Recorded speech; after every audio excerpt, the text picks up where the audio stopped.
नमस्कार, स्वागत छ यहाँहरूलाई नेपाल अनलाइन स्कुलको युट्युब च्यानलमा। आज हामी कक्षा 10 को अनिवार्य स्वास्थ्य, जनसङ्ख्या र वातावरण शिक्षाको विगतमा एसई को 2075 सालमा प्रदेश नम्बर 3 मा सोधेको प्रश्न र त्यसको उत्तरहरू हामीले यो भिडियोमा लिएर आएका छौँ। र हामी आज विशेष गरेर प्रदेश नम्बर 3 मा 75 सालको एसईमा सोधेको प्रश्नहरूको सबै उत्तरहरू यो भिडियोमा हेर्नेछौँ। र विशेष गरेर हामीसँग चाहिँ 3वटा समूह छ, 3वटा खण्ड गरेर प्रश्नहरू सोधेको छ। Group A, group B, group C, अर्थात् समूह क, समूह ख र समूह ग गरेर 3वटा समूहमा हामीलाई प्रश्न सोध्ने गर्छ। र समूह कमा हामीसँग 11वटा प्रश्नहरू हुन्छन् र जसले 1 अङ्क ल्याउनको लागि हामीलाई सहयोग पुग्छ। त्यस्तै समूह खमा हामीसँग 9वटा प्रश्नहरू हुन्छ जसले चाहिँ 4 अङ्क ल्याउनको लागि सहयोग गर्छ। त्यस्तै समूह गमा हामीसँग 4वटा प्रश्न हुन्छ जसले चाहिँ 7 अङ्क ल्याउनको लागि सहयोग गर्दछ। ल यो कुरा हामीले बुझ्नुपर्छ। र एसई तयारी गरिरहने भाइ बहिनीहरूले यो भिडियो लगायत एसईमा आएका सबै भिडियोहरू जुन हामीले मोडल सेट, त्यस्तै गरेर एसईमा सोधेको पास्ट क्वेसनहरू सबै भिडियोहरू चाहिँ युट्युबमा हालेका छौँ, नेपाल अनलाइन स्कुलको युट्युब च्यानलमा। त्यो सबै भिडियोहरू राम्रोसँग हेरेर तयारी गर्नुभयो भने पक्कै पनि तपाईँहरूले एसईको आउँदो परीक्षामा राम्रो अङ्क प्राप्त गर्न सक्नुहुन्छ है त। ल यति कुरा तपाईँहरूको जानकारीको लागि मैले दिएँ। र अब चाहिँ हामी प्रश्न नम्बर 1बाट यसको सुरु गर्दैछौँ। समूह क अन्तर्गतको 1 नम्बरमा के छ भन्दाखेरि हामीले के लेख्नुपर्ने छ भन्दा स्वास्थ्य, जनसङ्ख्या तथा वातावरण शिक्षामा जैविक पक्षको एउटा उदाहरण लेख्नुहोस् भनेर हामीलाई प्रश्न सोधेको छ। स्वास्थ्य, जनसङ्ख्या तथा वातावरण शिक्षामा जैविक पक्षको एउटा उदाहरणमा हामीले के लेख्न सकिन्छ भन्दाखेरि जैविक पक्ष भन्ने बित्तिकै अब के कुरा बुझिन्छ भन्दा जीवजन्तु अथवा बोट बिरुवा, जीवसँग सम्बन्धित। र त्यही कुरा हामीले लेख्नुपर्ने हुन्छ।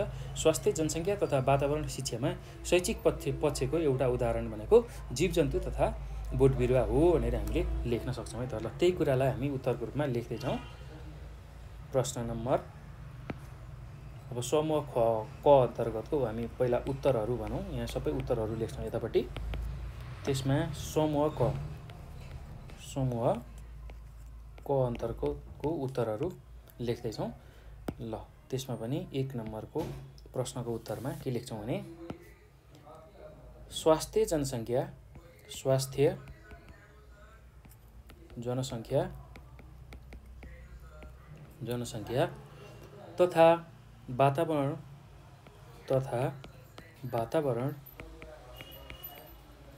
वातावरण शिक्षामा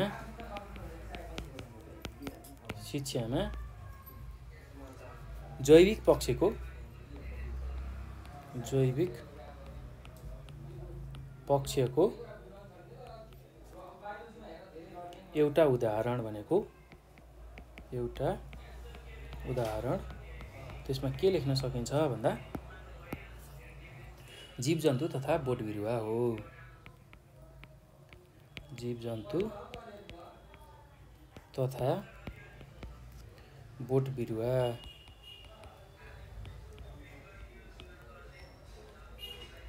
हो भनेर हामीले लेख्न सक्छौँ है त।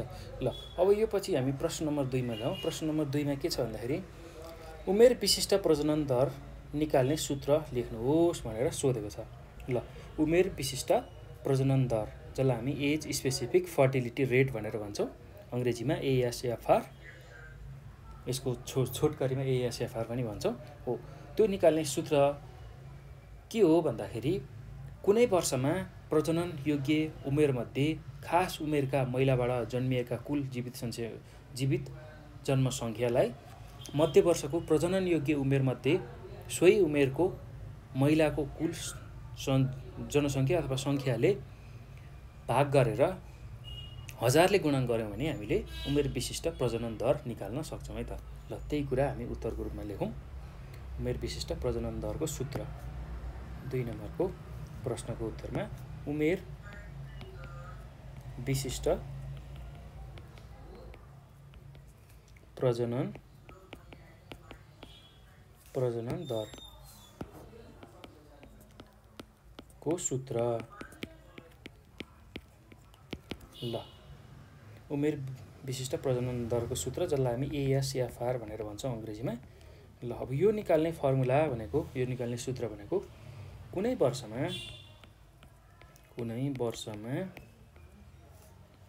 प्रजनन योग्य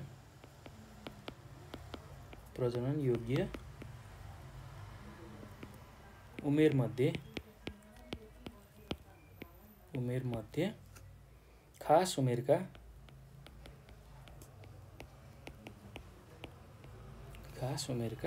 महिलाबाट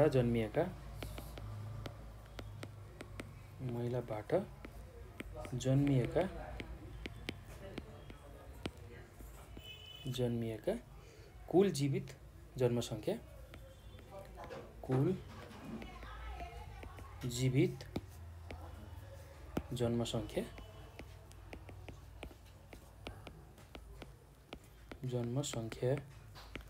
यसलाई चाहिँ केले भाग गर्नुपर्छ भन्दाखेरि हामीले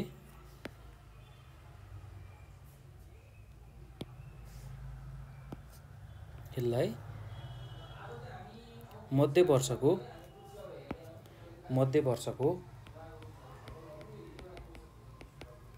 प्रजनन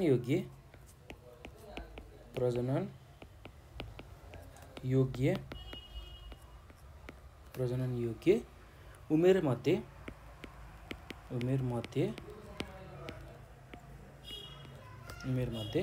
सोही उमेरका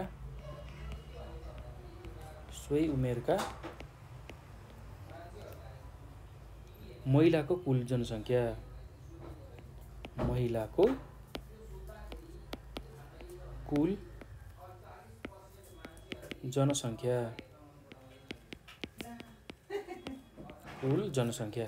ल यतिले भाग गर्नु पर्यो र 1000ले गुणन गरियो भने चाहिँ हामीले उमेर विशिष्ट प्रजनन दर जसलाई हामी एज स्पेसिफिक फर्टिलिटी रेट र छोटकरीमा ASFR भनेर भन्छौँ त्यसलाई निकाल्न सक्छौँ है त।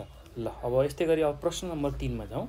प्रश्न नम्बर 3 मा के भनेको छ भन्दाखेरि प्रश्न नम्बर 3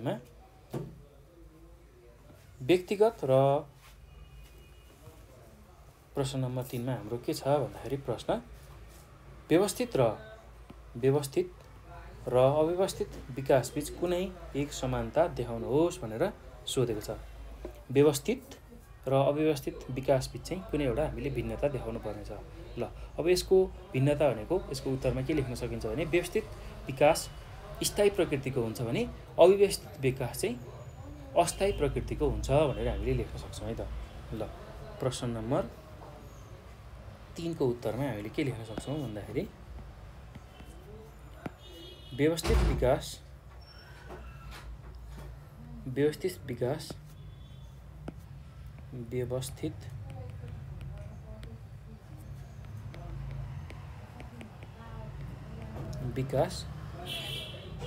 स्थायी प्रकृतिको हुन्छ स्थायी प्रकारको हुन्छ भने अव्यवस्थित विकास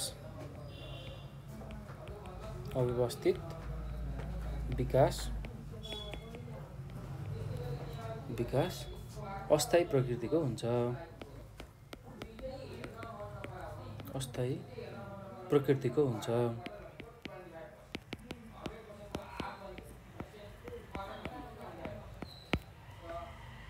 ल यति कुरा तपाईहरुले लेख्न सक्नुहुन्छ। अब प्रश्न नम्बर 4 मा जाउँ। प्रश्न नम्बर 4 मा के सोधेको छ भन्दाखेरि भाबर प्रदेश नेपालको कुन प्रदेशमा पर्छ भनेर सोधेको छ। ल अब यसको उत्तरमा हामीले के लेख्न सक्छौं भने भाबर प्रदेश चाहिँ नेपालको तराई प्रदेशमा पर्दछ भनेर लेख्न सक्छौं है त। ल यसको उत्तरमा प्रश्न नम्बर 4 को उत्तरमा भाबर प्रदेश चाहिँ कहाँ पर्छ भन्दाखेरि नेपालको तराई प्रदेशमा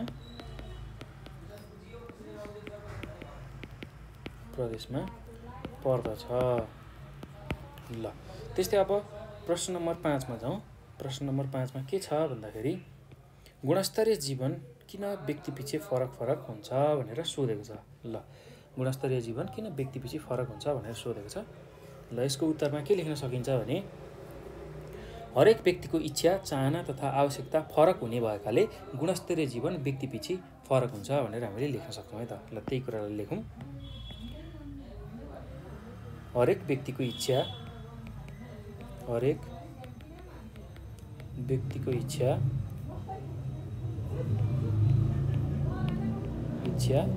चाहना तथा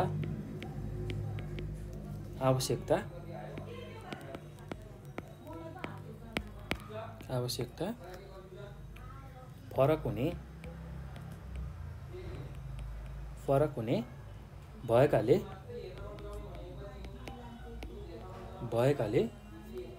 गुणस्तरीय जीवन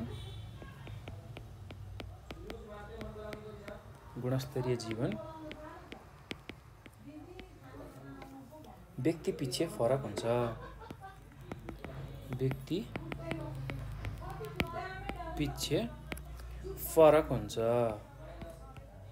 ल यही कुरा तपाईहरुले लेख्न सक्नुहुन्छ है त। अब अर्को प्रश्नमा जाउँ। अर्को प्रश्न के छ भन्दाखेरि अर्को प्रश्नमा परस्थानीय संरक्षणको कुनै एउटा उदाहरण दिनुहोस् भनेर सोधेको छ। ल परस्थानीय संरक्षणको कुनै एउटा उदाहरण भनेको चिडियाखाना हो। ल परस्थानीय संरक्षण भनेको कस्तो खालको संरक्षण भन्दाखेरि जुन कुनै जनावर अथवा जीवजन्तु कुनै एक ठाउँमा जन्मिएर त्यसलाई चाहिँ अन्यत्र सारियो, सुरक्षित ठाउँमा संरक्षण गर्न सारियो भने त्यसलाई हामी परस्थानीय संरक्षण भनेर भन्छौँ। जस्तै कि चितवन राष्ट्रिय निकुञ्जमा हुर्किएको एउटा बाघलाई अथवा त्यहाँ जन्मिएको बाघलाई चाहिँ हामीले चिडियाखानामा ल्याएर संरक्षण गरेर राख्यौँ भने त्यसलाई हामी परस्थानीय संरक्षण भनेर भन्छौँ है त। ल त्यही कुरा हामी उत्तरको रूपमा लेखौँ। प्रश्न नम्बर 6 को उत्तरमा के लेख्ने भन्दाखेरि परस्थानीय संरक्षणको कुनै एउटा उदाहरण भनेको चिडियाखाना हो। परस्थानीय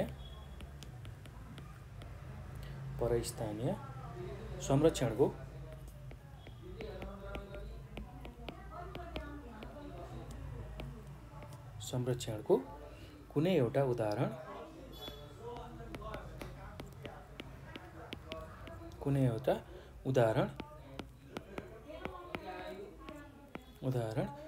चिडियाखाना हो।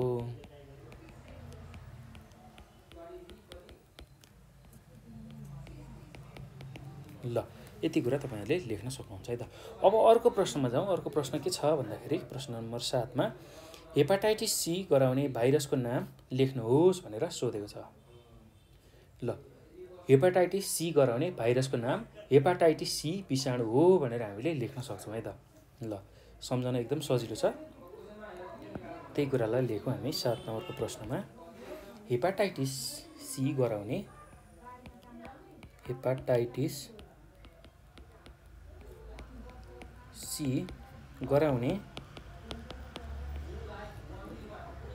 भाइरसको नाम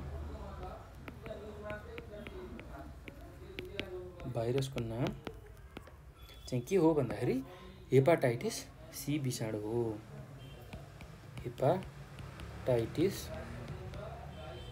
हेपाटाइटिस सी विषाणु हो।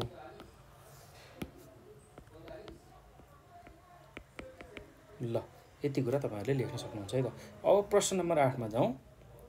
प्रश्न नम्बर 8 मा के छ भन्दाखेरि गर्भवती महिलाको हेरचाहमा श्रीमानको भूमिका किन सबैभन्दा महत्त्वपूर्ण हुन्छ? कुनै एक विचार राख्नुहोस् भनेर सोधेको छ। ल गर्भवती महिलाको हेरचाहमा चाहिँ श्रीमानको भूमिका सबैभन्दा महत्त्वपूर्ण हुन्छ। किन हुन्छ त्यो चाहिँ हामीले एक विचारमा लेख्नुपर्ने छ है त। ल अब यसको उत्तरमा के लेख्न सकिन्छ भने श्रीमान र श्रीमती बीच शारीरिक, मानसिक तथा भावनात्मक सम्बन्ध एकदमै गहिरो हुने भएकाले गर्भवती महिलाको हेरचाहमा श्रीमानको भूमिका सबैभन्दा महत्त्वपूर्ण हुन्छ भनेर हामीले लेख्न सक्छौँ है त। ल त्यही कुरालाई हामी लेखौँ 8 नम्बरको प्रश्नको उत्तरमा। चाहिँ के लेख्न सकिन्छ भन्दा श्रीमान र श्रीमती बीच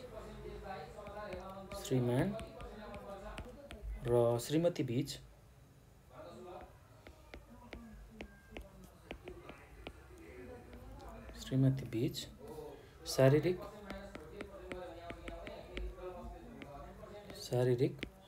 मानसिक तथा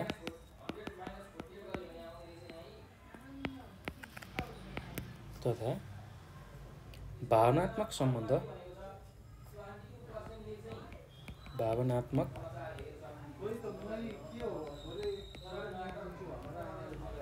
सम्बन्ध एकदमै गहिरो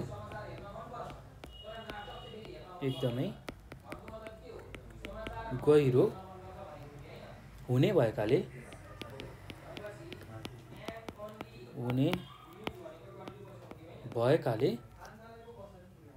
गर्भवती महिलाको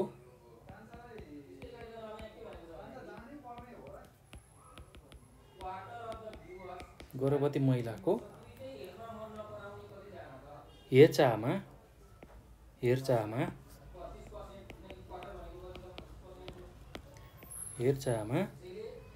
श्रीमानको भूमिका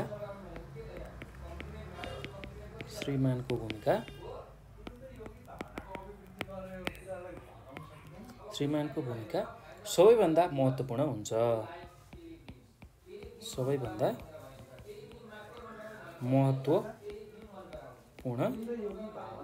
हुन्छ भनेर हामीले लेख्न सक्छौँ है त। ल एकदम सजिलो छ, त्यस्तो गाह्रो केही पनि छैन। यति कुरा तपाईहरुले लेख्न सक्नुहुन्छ है त। अब प्रश्न नम्बर 9 मा जाउँ। प्रश्न नम्बर 9 मा के छ भन्दाखेरि किन अस्वस्थकर जीवनशैली नेपालको एक प्रमुख स्वास्थ्य समस्याको रूपमा लिइन्छ भनेर सोधेको छ। ल जुन अस्वस्थकर जीवनशैली छ नेपाल हो, त्यसलाई चाहिँ नेपालको एक प्रमुख स्वास्थ्य समस्याको रूपमा हामीले लिन्छौँ। त्यो किन त भनेर हामीले त्यसको उत्तर लेख्न पर्ने छ है त। ल अब यसको उत्तरमा के लेख्न सकिन्छ भने अस्वस्थकर जीवनशैलीले गर्दा विविध सर्ने र नसर्ने रोगहरूबाट ग्रसित हुने खतरा बढ्ने भएकाले अस्वस्थकर जीवनशैली नेपालको एक प्रमुख स्वास्थ्य समस्याको रूपमा लिइन्छ भनेर हामीले लेख्न सक्छौँ है त। र त्यही कुरालाई लेखौँ। प्रश्न नम्बर 9 को उत्तरमा के लेख्न सकिन्छ भन्दाखेरि अस्वस्थकर जीवनशैलीले गर्दा अस्वस्थकर जीवनशैलीले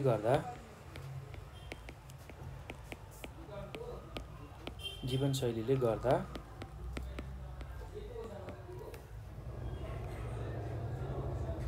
विविध सर्ने अनि नसर्ने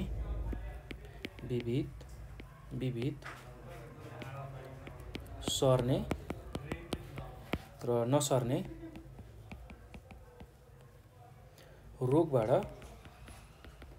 रोगबाट ग्रसित हुने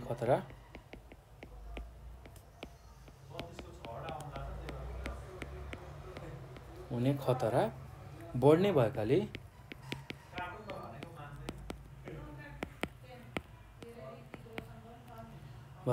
अस्वस्थकर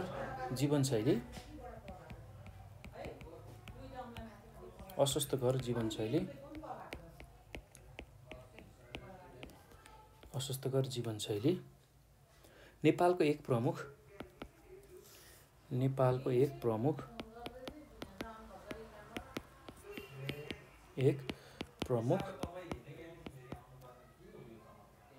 स्वास्थ्य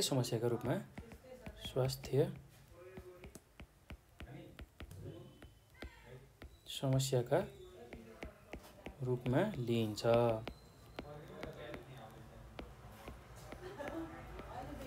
ल यति कुरा तपाईहरुले लेख्न सक्नुहुन्छ है त। अब प्रश्न नम्बर 10 मा जाउँ। प्रश्न नम्बर 10 मा के छ भन्दाखेरि लु लाग्नुको कुनै एक लक्षण लेख्नुहोस् भनेर सोधेको छ।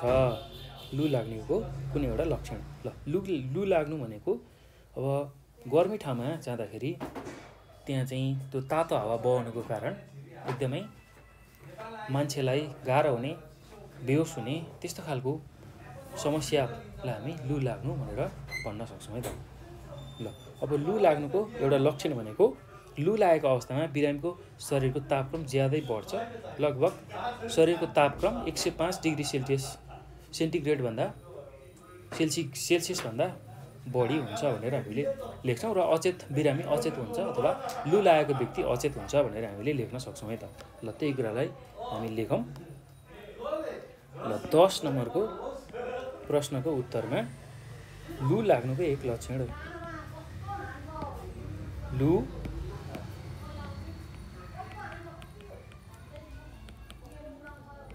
लु लाग्नुको कुनै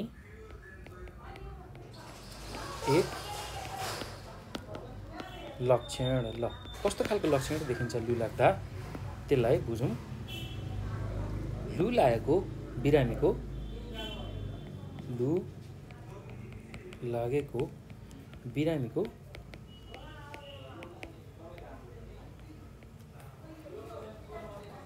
शरीरको तापक्रम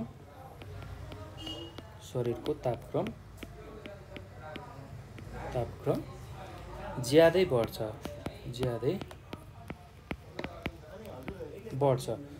लगभग शरीरको तापक्रम चाहिँ 105 डिग्री सेल्सियस भन्दा बढी हुन्छ भनेर हामीले लेख्न सक्छौँ र अचेत हुन्छ भनेर हामीले लेख्न सक्छौँ है त। ल अब अर्को प्रश्नमा जाउँ। समूह क को अन्तिम प्रश्नमा सुरक्षित जीवनशैली अन्तर्गत पर्ने एक कार्य उल्लेख गर्नुहोस् भनेर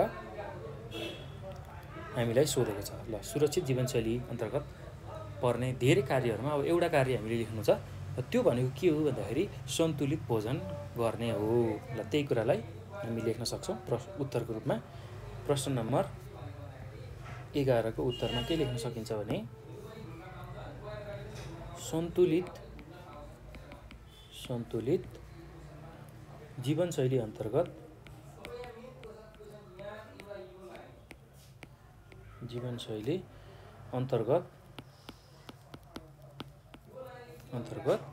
पर्ने एक कार्य भनेको सन्तुलित भोजन गर्ने हो। सन्तुलित भोजन गर्ने हो भनेर हामीले लेख्न सक्छौँ है त। ल यति कुरा चाहिँ हामीले यसको उत्तरमा लेख्नु पर्यो। अब यो पछि हामी समूह ख अन्तर्गतको प्रश्न र त्यसको उत्तरहरू हेर्नेछौँ। समूह ख अन्तर्गतको प्रश्न उत्तरमा के कुराहरू छन् त्यसलाई हेर्दै जाउँ। ल अब पहिलो प्रश्नलाई हेरौँ। पहिलो प्रश्नमा के छ भन्दाखेरि स्वास्थ्य जनसङ्ख्या र वातावरण शिक्षाका फाइदाहरू अथवा पक्षहरू के हुन् लेख्नुहोस् भनेर सोधेको छ। स्वास्थ्य जनसङ्ख्या र वातावरण शिक्षाका पक्षहरू चाहिँ के हुन् त, त्यो पक्षहरूको बारेमा हामीले लेख्नुपर्ने छ। ल स्वास्थ्य जनसङ्ख्या र वातावरण शिक्षाका पक्षहरूमा के पर्छन् भन्दाखेरि भौतिक पक्ष, जैविक पक्ष, आर्थिक पक्ष, सामाजिक तथा सांस्कृतिक पक्ष, मनोवैज्ञानिक पक्ष, त्यसै गरी वैज्ञानिक तथा प्राविधिक पक्ष र राजनैतिक पक्ष हो। यो पक्षहरूको बारेमा हामीले लेख्नुपर्ने छ। ल त्यसकै उत्तरको रूपमा बुँदागत रूपमा यसलाई लेख्दै जाउँ। अब समूह ख अन्तर्गतको प्रश्न र उत्तरहरू।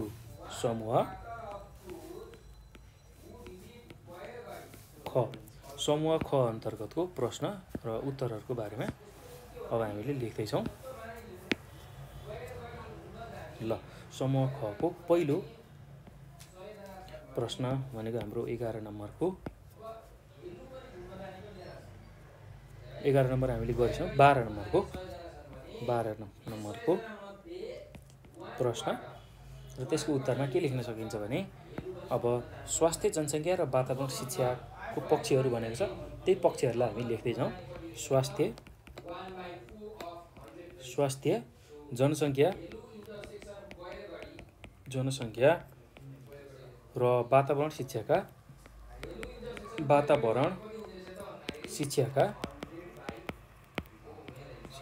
पक्षहरू। ल पहिलो पक्ष के छ भन्दाखेरि पहिलो पक्ष चाहिँ भौतिक पक्ष। ल त्यसलाई हामी अङ्ग्रेजीमा फिजिकल एस्पेक्ट भनेर भन्छौँ है। Physical aspect. त्यस्तै दोस्रोमा जैविक पक्ष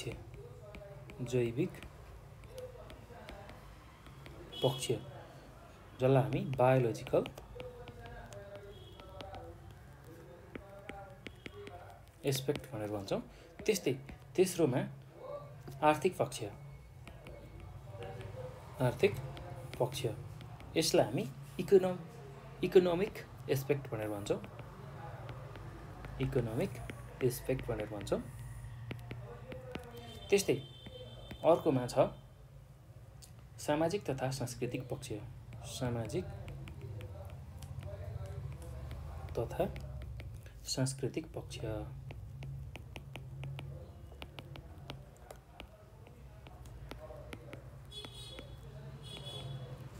ल यसलाई हामी सोसियो कल्चरल एस्पेक्ट भनेर भन्छौँ अङ्ग्रेजीमा, सोसियो कल्चरल एस्पेक्ट। त्यस्तै अर्कोमा मनोवैज्ञानिक पक्ष, मनोवैज्ञानिक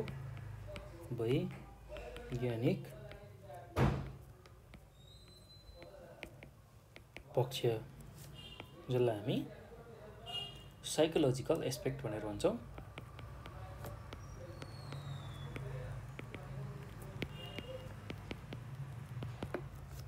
ल त्यस्तै अब अर्को छैटौँमा वैज्ञानिक तथा प्राविधिक पक्ष, वैज्ञानिक तथा प्राविधिक पक्ष, जसलाई हामी साइन्टिफिक एन्ड टेक्निकल एस्पेक्ट भनेर भन्छौँ।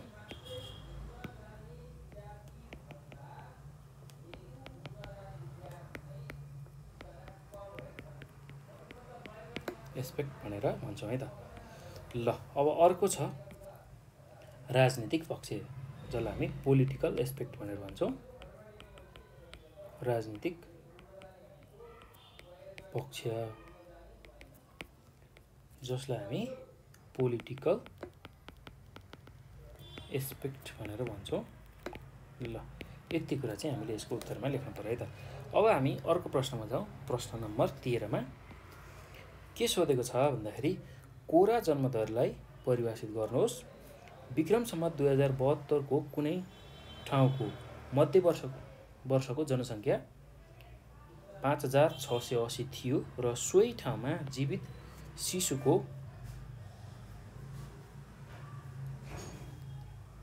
चाहिँ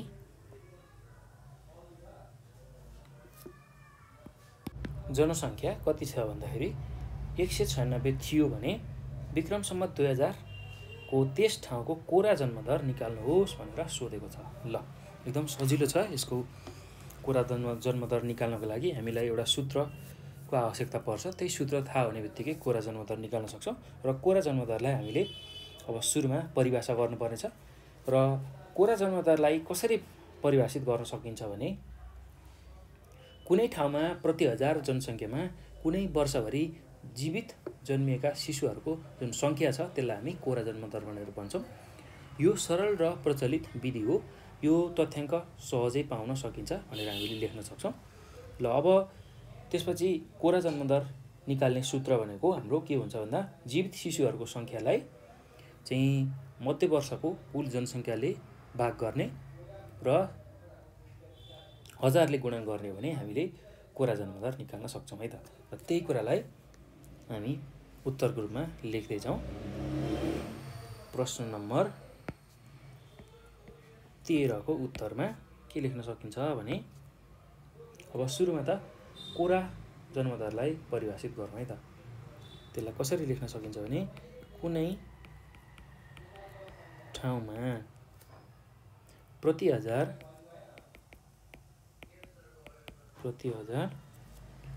जनसङ्ख्यामा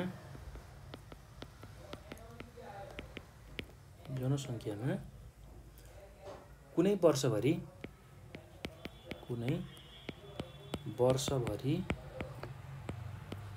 वर्षभरि जीवित जन्मिएका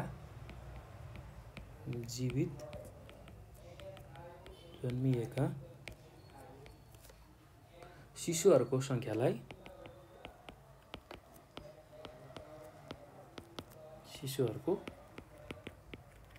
सङ्ख्यालाई कोरा जन्मदर भनिन्छ। कोरा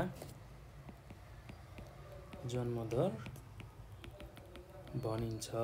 ल यति कुरा हामीले लेख्न सक्छौँ है त। अब यो कुरा लेखिसकेपछि यसमा अरू के थप्न सकिन्छ भन्दाखेरि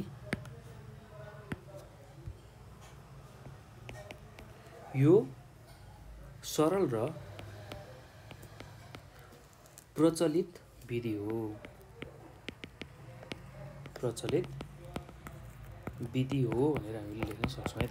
त्यस्तै अब यसको तथ्याङ्क सहजै पाउन सकिन्छ, त्यो पनि लेख्न सकिन्छ। यसको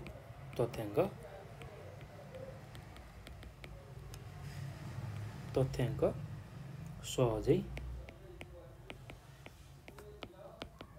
पाउन सकिन्छ। ल यति कुरा हामीले यसमा लेख्न सक्छौँ। अब यो पछि अर्को दोस्रो खण्डमा के कुराहरू दिएको छ भन्दाखेरि हामीलाई हिसाब सोधेको छ, कोरा जन्मदर निकाल भनेर। ल त्यसमा के कुराहरू दिएको छ त्यो कुरा हामी लेखौँ। सुरुमा दिएको कुराहरूलाई लेखौँ। विक्रम सम्वत 2072 मा कुनै ठाउँमा मध्य वर्षको जनसङ्ख्या, कुनै ठाउँमा मध्य वर्षको जनसङ्ख्या, मध्य वर्षको जनसङ्ख्या। ल त्यो कति छ भन्दाखेरि कति दिएको छ भन्दाखेरि 5680, 5680। ल त्यस्तै गरी विक्रम सम्वत 2072 मै जन्मेका जीवित शिशुहरूको सङ्ख्या, जन्मेका जीवित शिशुहरूको सङ्ख्या,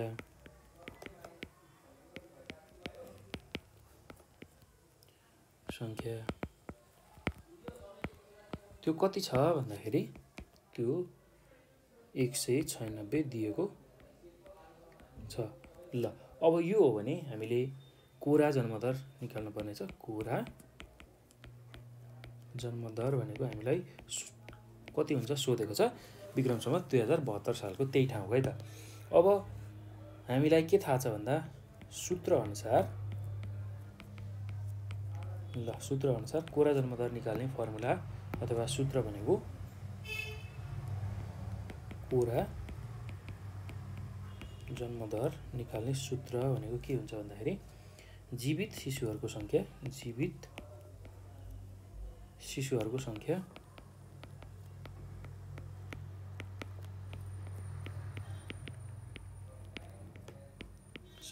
त्यसलाई चाहिँ केले भाग गर्नु पर्यो भन्दाखेरि मध्य वर्षको कुल जनसङ्ख्याले भाग गर्नु पर्यो। कुल जनसङ्ख्याले भाग गर्नु पर्यो है त।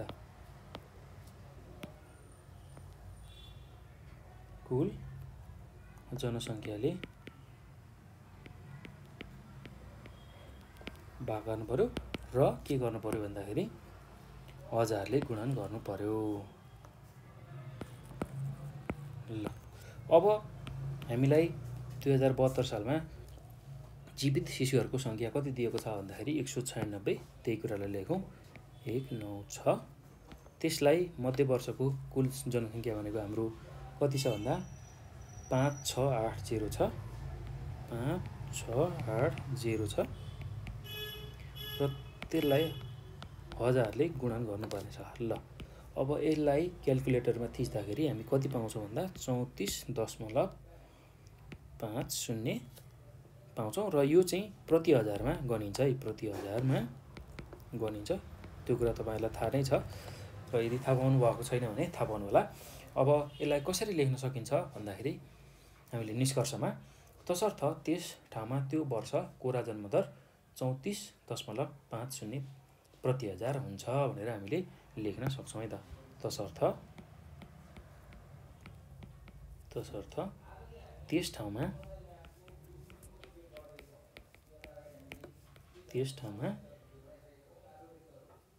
त्यो वर्ष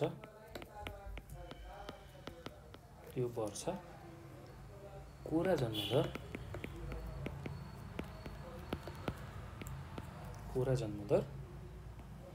34.50 प्रति हजार हुन्छ।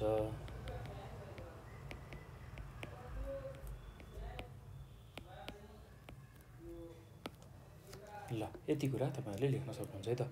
अथवा अब अर्को यसमै अथवा भनेर अर्को प्रश्न सोधेको छ, तपाईहरुले या त हिसाब गर्न सक्नुहुन्छ अथवा अर्को प्रश्न के सोधेको छ भन्दाखेरि जनसङ्ख्या व्यवस्थापन भनेको के हो, जनसङ्ख्या व्यवस्थापनका उपायहरूलाई छोटकरीमा व्याख्या गर्नुहोस् भनेर सोधेको छ। ल अब जनसङ्ख्या व्यवस्थापन भनेको के हो अथवा हामीले जनसङ्ख्यालाई कसरी व्यवस्थापन गर्न सकिन्छ भनेर पनि यसलाई बुझ्न सक्छौँ, त्यो कुरा सोधेको छ। र जनसङ्ख्या व्यवस्थापनका उपायहरू चाहिँ के हुन् त्यो कुरालाई चाहिँ हामीले छोटकरीमा व्याख्या गर्नुपर्ने छ है त।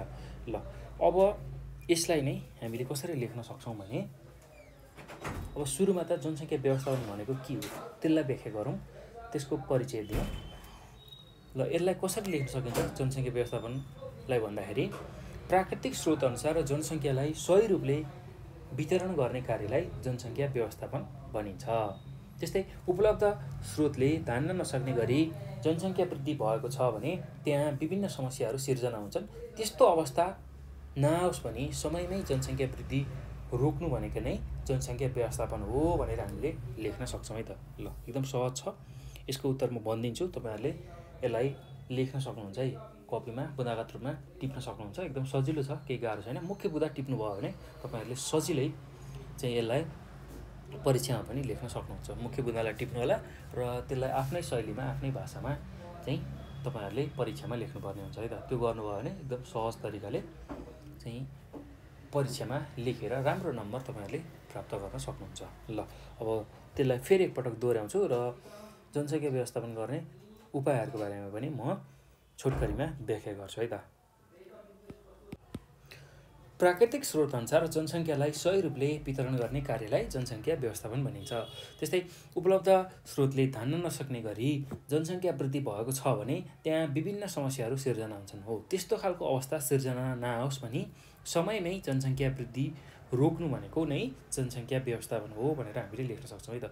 अब जनसङ्ख्या व्यवस्थापनका उपायहरूमा हामीसँग दुईटा उपायहरू छन्, एउटा प्रत्यक्ष उपाय र अर्को अप्रत्यक्ष उपाय गरी हामीले त्यसलाई दुई भागमा विभाजन गर्न सक्छौँ है त। एउटा प्रत्यक्ष उपाय र अर्को अप्रत्यक्ष उपाय। अब प्रत्यक्ष उपायमा कस्तो खालको उपायहरू अपनाउन सकिन्छ त्यसलाई बुझौँ है त। ल प्रत्यक्ष उपायमा के कुराहरू तपाईँहरूले लेख्न सक्नुहुन्छ भने प्रत्यक्ष उपायले प्रत्यक्ष रूपमा जन्मदर र बसाइसराईलाई नियन्त्रण गर्ने कुरालाई सङ्केत गर्छ। प्रत्यक्ष उपायले प्रत्यक्ष रूपमा जन्मदर र बसाइसराईलाई नियन्त्रण गर्ने कुराको सङ्केत गर्छ। ढिलो विवाह गर्नु, त्यस्तै जन्मान्तर कायम गर्नु, कानुनी रूपमा गर्भपतन गराउनु, बसाइसराई नियन्त्रण गर्नु, परिवार नियोजनका साधनको प्रयोग गर्नु जस्ता प्रत्यक्ष उपायहरू अपनाई जनसङ्ख्याको व्यवस्थापन गर्न सकिन्छ। ल हेर्नुहोस् त, जनसङ्ख्याको प्रत्यक्ष चाहिँ त्यसलाई व्यवस्थापन गर्ने उपायमा के रहेछ भन्दाखेरि के गर्न सकिने रहेछ भन्दा चाहिँ ढिलो विवाह गर्ने एउटा, त्यस्तै दोस्रो भनेको जन्मान्तर गर्ने, एउटा बच्चा जन्मिएपछि अर्को बच्चा जन्माउनलाई निश्चित समय राखिएको हुन्छ, त्यो समयअनुसार बच्चा जन्माउने। त्यस्तै अर्को भनेको कानुनी रूपमा गर्भपतन गराउने, त्यस्तै गरेर बसाइसराईलाई नियन्त्रण गर्ने र परिवार नियोजनको जुन साधन छ त्यसलाई प्रयोग गर्ने। त्यो गरियो भने चाहिँ हामीले जनसङ्ख्या व्यवस्थापन गर्न सक्छौँ प्रत्यक्ष उपायबाट। त्यस्तै अप्रत्यक्ष उपायमा के कुराहरू पर्छ भने अप्रत्यक्ष उपायले मानिसको चेतनाको स्तर बढाउने सन्दर्भसँग चासो राख्छ। अप्रत्यक्ष उपायले मानिसको चेतनाको स्तर बढाउने सन्दर्भसँग चासो राख्छ। जनसङ्ख्या शिक्षालाई व्यापक बनाउनु, त्यस्तै शिक्षा प्राप्त गरी चेतना वृद्धि गर्नु, महिला सशक्तिकरणमा जोड दिनु, रोजगारी र पेसा व्यवसायमा सक्रिय हुनु अथवा रहनु जस्ता अप्रत्यक्ष उपायहरूलाई अपनाएर जनसङ्ख्या व्यवस्थापन गर्न सकिन्छ भनेर हामीले लेख्न सक्छौँ है त। ल अप्रत्यक्ष उपायमा के कुराहरू पर्ने रहेछ भन्दाखेरि मुख्यतः जनताको अथवा मानिसको चेतनाको स्तरलाई बढाउने कुरामा यसले चासो दिने रहेछ र जनसङ्ख्या शिक्षालाई व्यापक बनाउनुको लागि जुन शिक्षा दिइन्छ त्यसले चाहिँ चेतना वृद्धि गर्ने, त्यस्तै महिला सशक्तिकरणमा जोड दिने र रोजगारी र पेसा व्यवसायमा सक्रिय रहनु जस्ता अप्रत्यक्ष उपायहरू अपनाएर चाहिँ जनसङ्ख्या व्यवस्थापन गर्न सकिने रहेछ। ल त्यो कुरा हामीले बुझ्नुपर्छ है त। अब अर्को प्रश्नमा जाउँ। प्रश्न नम्बर 14मा के छ भने दिगो विकास भनेको के हो? दिगो विकासका कुनै एक सिद्धान्त संक्षेपमा व्याख्या गर्नुहोस् भनेर सोधेको छ। दिगो विकास भनेको के हो पहिला त्यसलाई व्याख्या गर्नु छ हामीले, र दिगो विकासको कुनै एउटा सिद्धान्तलाई हामीले चाहिँ संक्षेपमा व्याख्या गर्नु छ। ल सुरुमा हामी अब दिगो विकासको बारेमा चर्चा गरौँ है त। दिगो विकासको परिचय अथवा परिभाषा लेखौँ।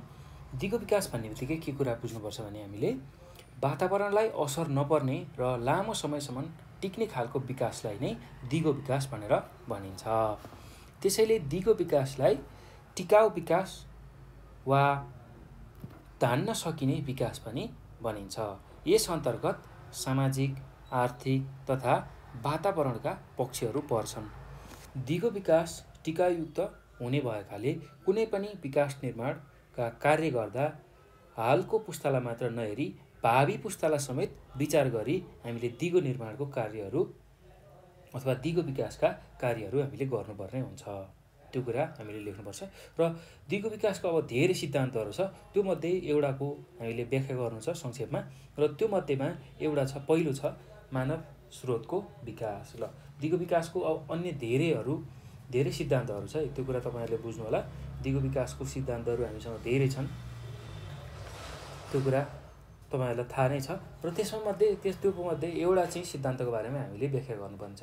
ल अब दिगो विकासको सिद्धान्तहरूमा मानवीय स्रोतको विकास छ, त्यस्तै जनसङ्ख्या नियन्त्रण छ, त्यस्तै समाजको दिगो विकास छ, र त्यसै गरी जनसहभागितामा वृद्धि छ। त्यो मध्येमा कुनै एउटाको व्याख्या गर्न सक्नुहुन्छ तपाईँहरूले, र मैले चाहिँ अहिले तपाईँहरूको लागि सजिलो होस् भनेर मानवीय स्रोतको विकासलाई व्याख्या गर्दैछु है त। ल अब यसमा के लेख्न सकिन्छ भने मानवीय स्रोतको विकासमा वातावरणको उपयोग र संरक्षण गर्ने कार्यमा मानिसको गहन र महत्त्वपूर्ण भूमिका हुन्छ। त्यस्तै विकासमा जनसहभागिता वृद्धि गर्दै वातावरण संरक्षण गर्ने कुरा यस सिद्धान्तको आशय हो। यस सिद्धान्त अनुसार जैविक विविधता, वातावरण, स्रोत र साधनको संरक्षण तथा पृथ्वीको स्याहारबारे आवश्यक ज्ञान, सिप र समझदारीले भएका मानवीय स्रोत तयार भई दिगो विकासमा टेवा पुग्छ।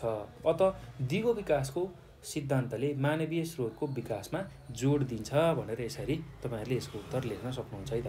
र एकदम सजिलो छ, केही गाह्रो छैन, र विशेष गरेर यसको उत्तर मैले लेखाइनँ, तपाईँहरूलाई व्याख्या गरिदिएँ, र त्यही चिजलाई आफ्नो भाषामा अझ मिलाएर तपाईँहरूले लेख्न सक्नुहुन्छ है त। र त्यो गर्नुभयो भने तपाईँहरूले राम्रो अङ्क प्राप्त गर्न सक्नुहुन्छ। ल यसको उत्तर यति नै लेख्नु होला, र तपाईँहरूले यसलाई दोहोऱ्याएर तेह्राएर पनि सुन्न सक्नुहुन्छ है। भिडियोलाई पज गर्दै अगाडि जाँदै पछाडि जाँदै आफूलाई कन्फ्युज भएको कुराहरू चाहिँ मजाले सुनेर लेख्न सक्नुहुन्छ है त। ल अब यो पछि हामी अर्को प्रश्नमा जाउँ। अर्को प्रश्न के छ भन्दाखेरि तराई र हिमाली प्रदेशको सामाजिक तथा आर्थिक पक्षबीचको तुलना गर्नुहोस् भनेर सोधेको छ। ल एकदम सजिलो छ, त्यस्तो गाह्रो केही पनि छैन। अब तराई र हिमाली प्रदेशको चाहिँ हामीले सामाजिक र आर्थिक पक्षको तुलना गर्नुपर्ने छ। ल अब यसलाई कसरी गर्न सकिन्छ यसको उत्तर चाहिँ हामी लेख्छौँ। तराई प्रदेश र हिमाली प्रदेशको चाहिँ हामीले सामाजिक र आर्थिक पक्ष तुलना गर्दाखेरि कसरी गर्छौँ भन्दाखेरि हामीले प्रश्न नम्बर 15 को उत्तरमा एकातिर हामी के गर्छौँ, तराई प्रदेश राख्छौँ, अर्कोतिर हिमाली प्रदेश राख्छौँ है त। ल तराई प्रदेश र एकातिर हिमाली प्रदेश।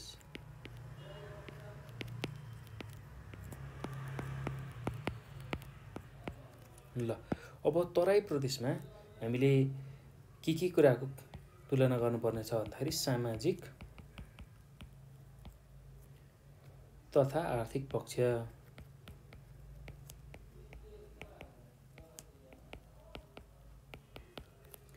त्यस्तै हिमाली पक्षमा पनि सामाजिक तथा आर्थिक पक्ष। सामाजिक तथा आर्थिक पक्ष।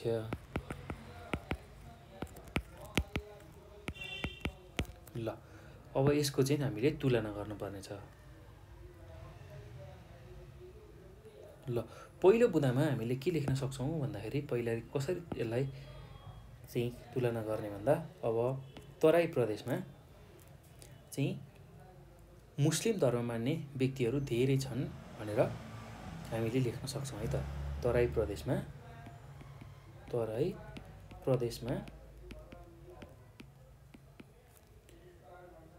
मुस्लिम धर्म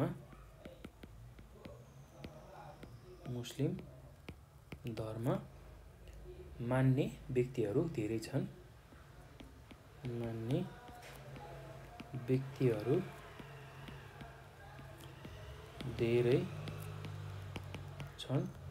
त्यस्तै अब हिमाली प्रदेशमा चाहिँ बौद्ध धर्म मान्ने व्यक्तिहरू धेरै छन्, त्यो कुरा लेख्न सकिन्छ है त। हिमाली प्रदेशमा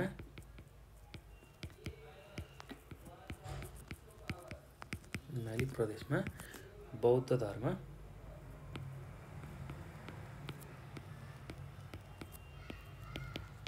मान्ने व्यक्तिहरू धेरै छन्। ल त्यस्तै अब दोस्रो बुँदामा के लेख्न सक्नुहुन्छ भने तराई प्रदेशमा कृषि उत्पादन धेरै हुन्छ र कृषि नै मुख्य पेसा रहेको छ भनेर हामीले लेख्न सक्छौँ है त। तराई प्रदेशमा कृषि उत्पादन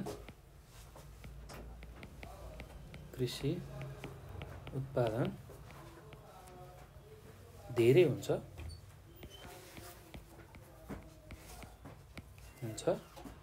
र कृषि नै मुख्य पेसा रहेको छ।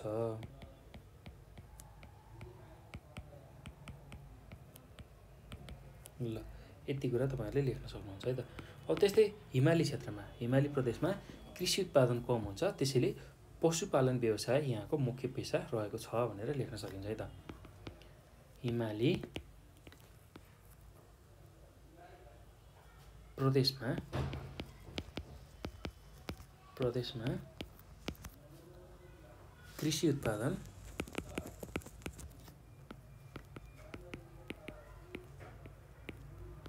कृषि उत्पादन कम हुन्छ,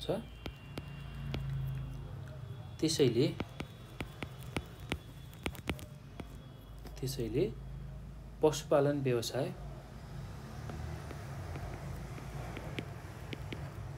पशुपालन व्यवसाय मुख्य पेसा रहेको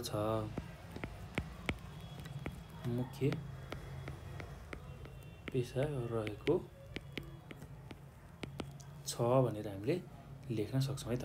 ल अब अर्को बुँदामा के लेख्न सकिन्छ भने तराई प्रदेशमा चौधरी, राजवंशी, थारू जातका मानिसहरू बस्दछन्।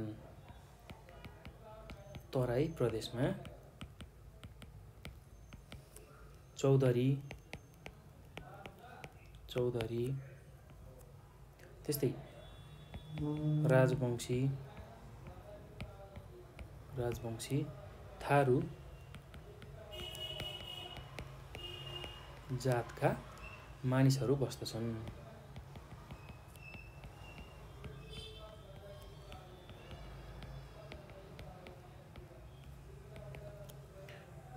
ल त्यस्तै गरी हिमाली क्षेत्रमा चाहिँ के लेख्न सकिन्छ भने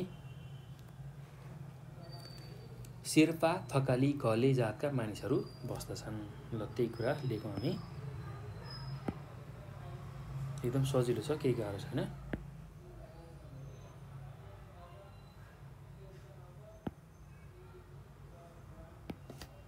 ल हिमाली क्षेत्रमा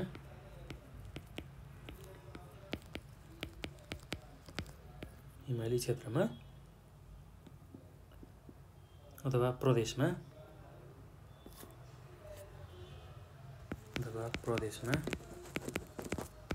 शेर्पा, थकाली, घले जातका मानिसहरू बस्दछन्।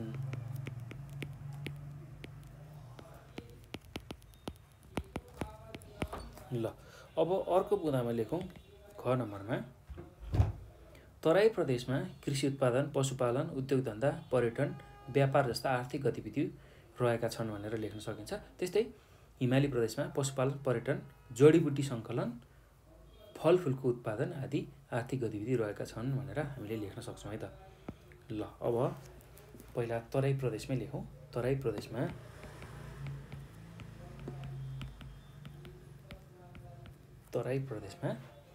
कृषि उत्पादन, त्यस्तै गरेर पशुपालन,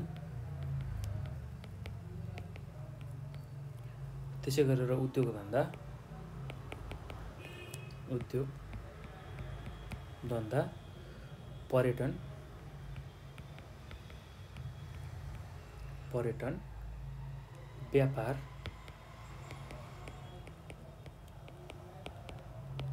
व्यापार जस्ता आर्थिक गतिविधि रहेका छन्।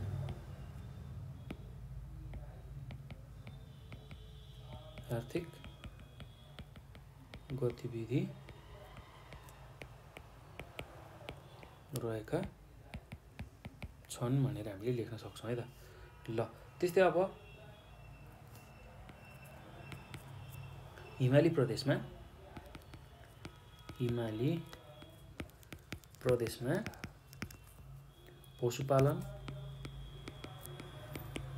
पशुपालन, त्यस्तै गरेर पर्यटन,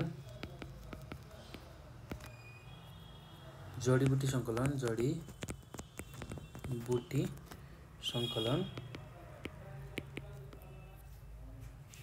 फलफुल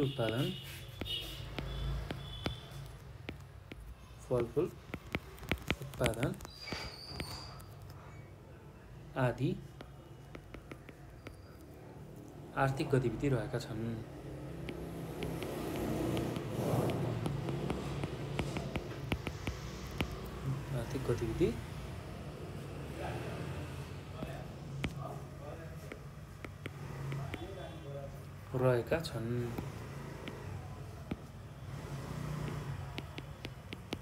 ल यति कुरा हामीले लेख्न सक्छौँ है त। ल अब यो पछि हामी अर्को प्रश्नमा जाउँ। अर्को प्रश्न के छ भन्दाखेरि 16 नम्बरमा व्यवसायमूलक कार्य र रोजगारीको अवसरले गुणस्तरीय जीवनमा कसरी भूमिका खेल्छ भनेर सोधेको छ। ल व्यवसायमूलक कार्य र रोजगारीको अवसरले गुणस्तरीय जीवनमा कसरी भूमिका खेल्छ भनेर सोधेको छ। ल यसको उत्तरमा हामी के लेख्न सक्छौँ भने यसको उत्तर म लेखाउँदिनँ भाइ बहिनीहरू, तपाईँहरूले राम्रोसँग सुन्नु होला ध्यानपूर्वक, र यसरी सुन्नुभयो भने तपाईँहरूले सजिलैसँग लेख्न सक्नुहुन्छ है त। ल अब यसको उत्तरमा हामीले के लेख्न सकिन्छ भने व्यवसायमूलक कार्य र रोजगारीको अवसर बिना गुणस्तरीय जीवनको निर्माण गर्न सकिँदैन।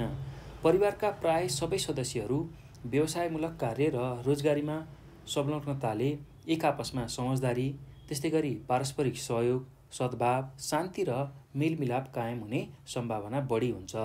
यसले परिवारको मूली वा दम्पतिले आफ्नो केटाकेटीलाई समयमा नै स्तरीय र गुणस्तरीय व्यवहारिक शिक्षा उनीहरूको चाहना अनुरूप दिन सक्छ र परिवारलाई दीर्घकालीन उपलब्धि प्राप्त भई परिवारको जीवनस्तर उकास्न मद्दत पुग्छ।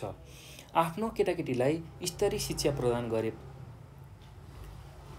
गरी जीवनका जुन विविध पक्षमा जस्तै समसामयिक ज्ञान, सिप र दक्षताको विकास गरी त्यसलाई उचित ढङ्गले आफ्नो जीवनमा उतार्न सक्दछ। त्यस्तै विभिन्न प्रतिस्पर्धामा भाग लिई आफ्ना लागि रोजगारी प्राप्त गर्न सक्दछन्। यसबाट भविष्यमा आर्थिक आय आर्जनमा संलग्न भई परिवारको जीवनस्तर माथि पुर्याउन सक्षम बन्दछ र गुणस्तरीय जीवन यापनमा पनि सहयोग पुग्दछ भनेर लेख्न सक्नुहुन्छ है त। ल एकदम सजिलो छ, त्यस्तो गाह्रो केही पनि छैन। जसले चाहिँ व्यवसायमूलक अथवा रोजगारीको कार्य गर्छ त्यसले चाहिँ आम्दानीको स्रोतहरू अर्थात् जुन पैसा कमाउने स्रोतहरूमा लागेपछि पक्कै पनि पैसा आउँछ। पैसा आइसकेपछि जुन आधारभूत आवश्यकताहरू त्यो सहजै पुरा गर्न सकिन्छ। त्यस्तै चाहे अनुरूप छोराछोरीलाई राम्रो शिक्षा दीक्षा दिन सकिन्छ, जसले गर्दा उनीहरूले रोजगारीको अवसरहरू प्राप्त गर्न सक्छन् र त्यही रोजगारीको अवसर प्राप्तबाट फेरि जीवनस्तर उकास्न अर्थात् गुणस्तरीय जीवनलाई व्यतीत गर्न सहयोग पुर्याउँछ भनेर तपाईँहरूले लेख्न सक्नुहुन्छ है त। ल केही गाह्रो छैन। अब यो पछि हामी अर्को प्रश्नमा जाउँ। अर्को प्रश्न के छ भन्दाखेरि तराई प्रदेशमा पाइने जैविक विविधताको वर्णन गर्नुहोस् भनेर सोधेको छ। अथवा दुर्लभ प्राणी तथा पशुपन्छी किन संरक्षण गरिन्छ, कुनै 4 कारणहरू लेख्नुपर्ने छ है त। ल एकदम सजिलो छ, त्यस्तो गाह्रो केही पनि छैन र हामी यो दुवै प्रश्नको उत्तरहरू हेर्छौँ। र सुरुमा चाहिँ अब तराई प्रदेशमा पाइने जैविक विविधताको वर्णन गर्नुहोस् भनेको छ। ल यसको वर्णन म गर्छु, तपाईँहरूले ध्यानपूर्वक सुनेर चाहिँ यही सुनेकै आधारमा लेख्न सक्नुहुन्छ है त। एकदम सहज छ, केही गाह्रो छैन। ल यसलाई म भन्छु, एकदम ध्यानपूर्वक सुन्नु होला है त। तराई प्रदेशको जैविक विविधता। ल अब यसमा के कुराहरू लेख्न सकिन्छ भने तराई प्रदेश नेपालको दक्षिणी भागमा पूर्व पश्चिम फैलिएर रहेको छ। यहाँको हावापानी उष्ण छ र त्यही उष्ण अथवा गर्मी हावापानी र मलिलो माटो भएकै कारण खेतीपाती र वनजङ्गल आदिका लागि तराई प्रदेश उपयुक्त छ। त्यस्तै जैविक विविधताको दृष्टिले हेर्दा तराई प्रदेशमा विभिन्न किसिमका वनस्पति, पशुपन्छी र जीवहरू पाइन्छन्। यस क्षेत्रको माटो उर्वर भएकाले यहाँ धान, गहुँ, सुर्ती, उखु, जुट आदि बालीहरूको खेतीपाती गरिन्छ। त्यस्तै तराई क्षेत्र वनस्पतिको भण्डार हो। यहाँ उष्ण सदाबहार र उपोष्ण पतझड वनजङ्गल त्यस्तै मुख्य रूपमा रहेका छन्। यहाँ साल, सिसौ, साज, त्यसै गरी सतीसाल, खैर, सिन्दुरे, हर्रो, बर्रो, सिमल, पलास जस्ता बोटबिरुवाहरू पाइन्छन्। त्यसै गरी घना र ठुला वनजङ्गल भएका कारण यहाँ धेरै किसिमका जीवजन्तु पनि पाइन्छन्। पन्छीको लागि पनि यो क्षेत्र एकदमै धनी छ। यस प्रदेशमा पाइने मुख्य पशुपन्छीहरूमा बाघ, हात्ती, गैँडा, अर्ना, चौरी, नीलगाई, चितुवा, विभिन्न जातका मृग, बाँदर, बँदेल, त्यस्तै मगर गोही, घडियाल गोही, अजिङ्गर जस्ता जीवजन्तुहरू यहाँ पाइन्छन् भने अब पशुपन्छीमा मयूर, पन्छीहरूमा विशेष गरेर मयूर, वन कुखुरा, त्यसै गरी सारस, बाज, धनेश, बकुल्ला आदि यस क्षेत्रमा पाइने मुख्य चराचुरुङ्गीहरू हुन् भनेर हामीले लेख्न सक्छौँ है त। अब समग्रमा हेर्दाखेरि तराई क्षेत्र जैविक विविधतामा निकै धनी छ भनेर हामीले यसरी यसको वर्णन गर्न सक्छौँ है त। ल यति कुरा चाहिँ तपाईँहरूले समेटेर आफ्नो शैलीमा यसलाई लेख्न सक्नुहुन्छ है त, उत्तरको रूपमा लेख्न सक्नुहुन्छ। ल अब अर्को छ, अर्को अथवामा के सोधेको छ भन्दाखेरि दुर्लभ प्राणी तथा पशुपन्छी किन संरक्षण गरिन्छ, कुनै 4 कारणहरू लेख्नुहोस् भनेर सोधेको छ। ल अब यसको उत्तरमा के लेख्न सकिन्छ भने दुर्लभ प्राणी तथा पशुपन्छीको संरक्षण गरिनुको कुनै 4 कारणहरू। ल पहिलो कारण के हुनसक्छ भन्दाखेरि उपलब्ध पारिस्थितिक प्रणालीको प्राकृतिक अवस्थाको यथार्थ स्थिति पत्ता लगाउन। उपलब्ध जुन प्राकृतिक अवस्था छ उनीहरूको र त्यसै गरी पारिस्थितिक प्रणालीको बारेमा पनि जानकारी लिनको लागि र उनीहरूको अवस्था कस्तो छ त्यो कुरा पत्ता लगाउनको लागि चाहिँ दुर्लभ प्राणी तथा पशुपन्छीको संरक्षण गर्नुपर्छ है त। त्यस्तै अर्को भनेको अर्को बुदामा के लेख्न सकिन्छ भने विभिन्न रोगको औषधि बनाउन र आयुर्वेदिक उपचारमा प्रयोग गर्न। ल विभिन्न औषधि बनाउन र आयुर्वेदिक उपचारमा प्रयोग गर्न। ल जस्तै कि अब पशुपन्छीमा ठुलो धनेश, त्यस्तै गरी औषधिको लागि प्रयोग हुन्छ त्यो। त्यस्तै गरेर अब एकसिङे गैँडा जसको चाहिँ जुन खाग अथवा सिङ चाहिँ के को लागि प्रयोग हुन्छ भन्दाखेरि त्यो औषधि बनाउनकै लागि प्रयोग हुन्छ, आयुर्वेदिक औषधि हो।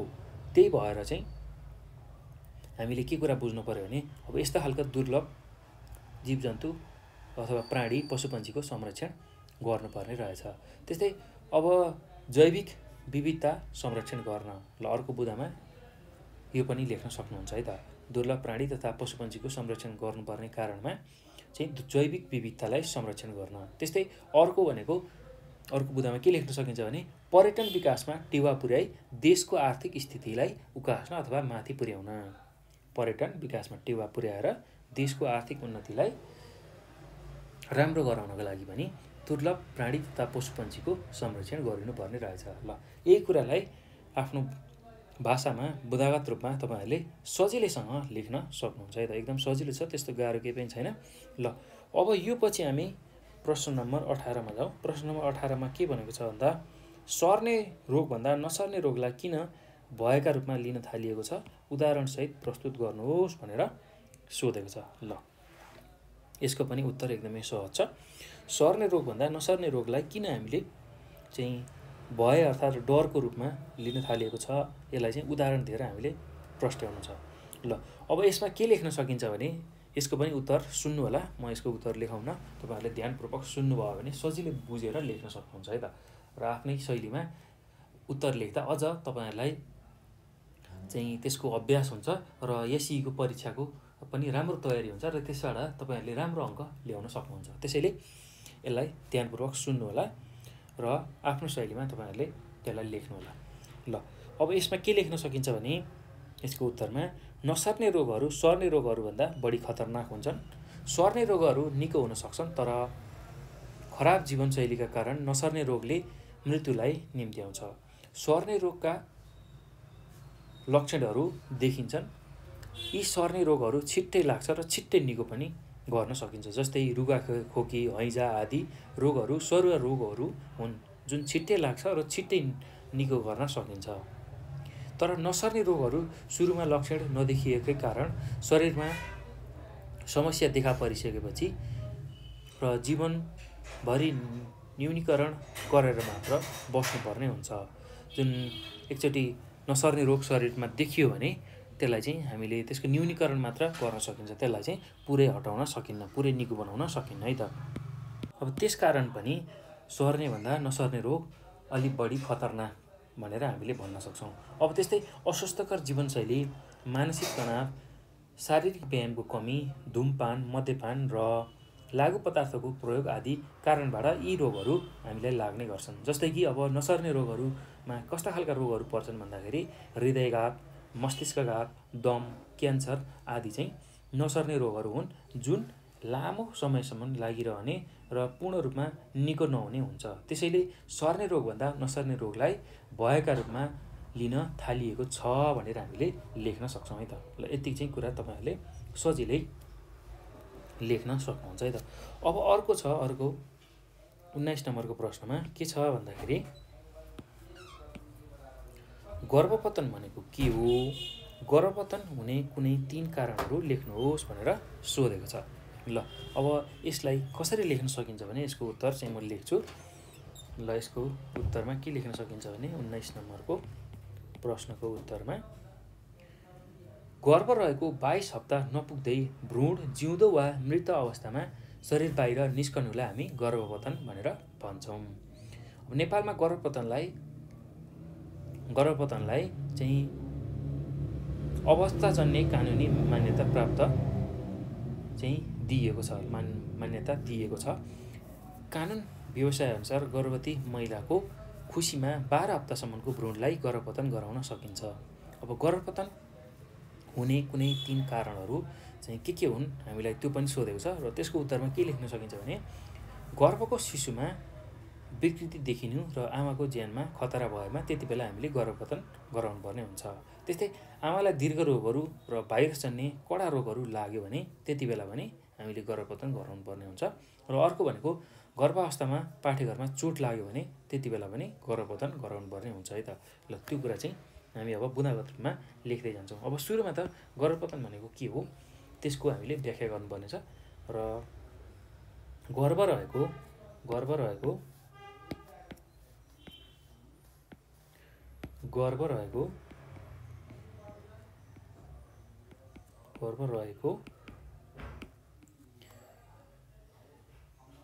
22 हप्ता नपुग्दै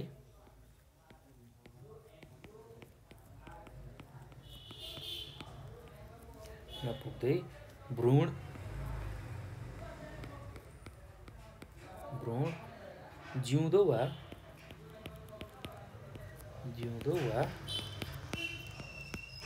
मृत अवस्थामा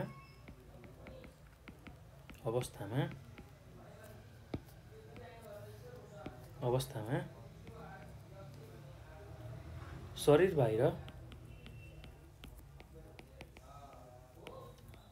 बाहिर निस्कनुलाई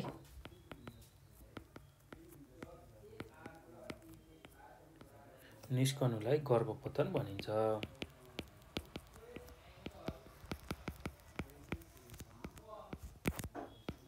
ल यो कुरा लेख्न सक्नुहुन्छ। नेपालमा गर्भपतनलाई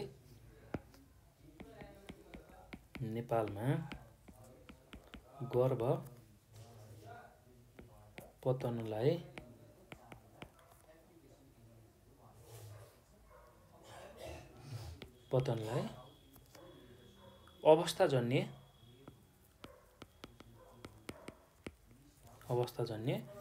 कानुनी मान्यता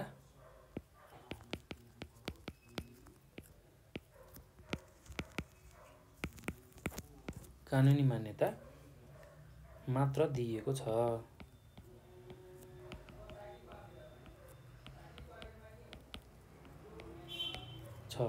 ल अब यसमा अर्को कुरा के थप्न सकिन्छ भने कानुनी व्यवस्था अनुसार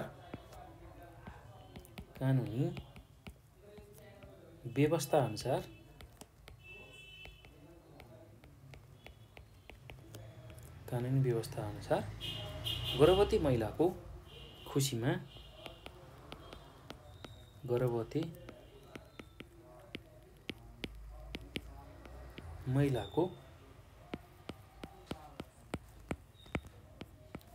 खुसीमा 12 हप्तासम्मको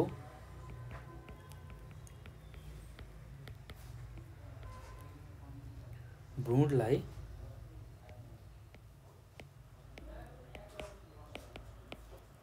गर्भपतन गराउन सकिन्छ।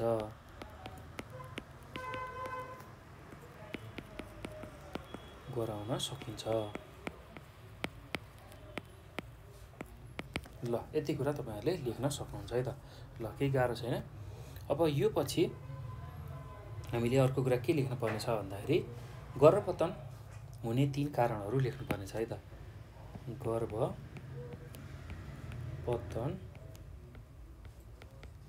हुने 3 कारणहरू। ल पहिलो कारण के हुन सक्छ भन्दाखेरि गर्भको शिशुमा विकृति देखिनु र आमाको ज्यानमा खतरा भएमा। गर्भको शिशुमा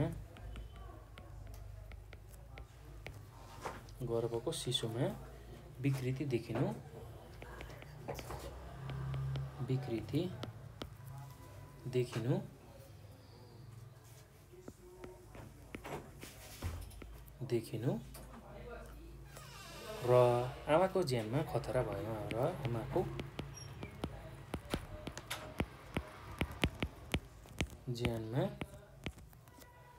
खतरा भएमा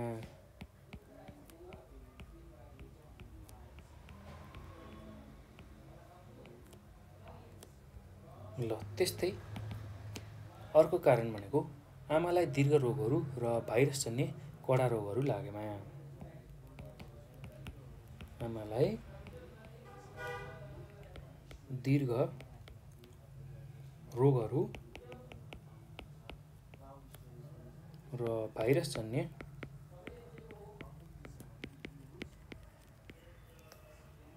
कडा रोगहरू लागेमा।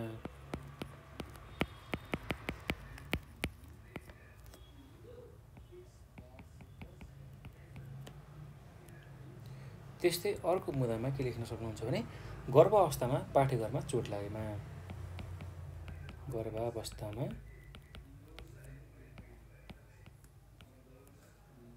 पाठेघरमा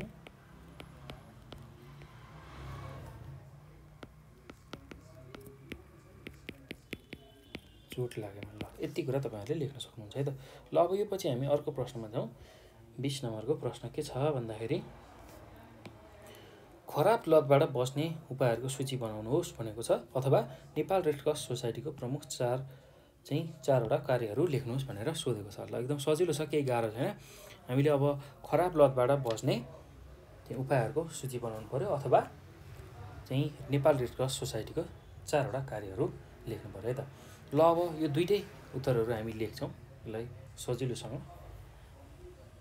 ल 20 नम्बरको प्रश्न र त्यसको उत्तरमा अब पहिलो लेखौँ है त, खराब लतबाट बस्ने उपायहरू। खराब लतबाट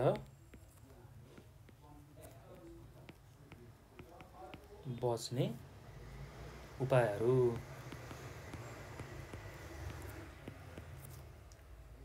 ल अब पहिलो के गर्न सकिन्छ खराब लतबाट बस्नु भने, खराब लतमा लागेको व्यक्ति वा साथीहरूको सङ्गत नगर्ने। खराब लतमा लागेका व्यक्ति तथा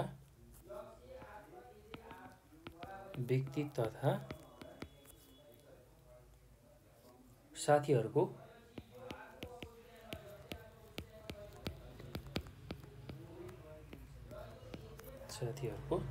सङ्गत नगर्ने।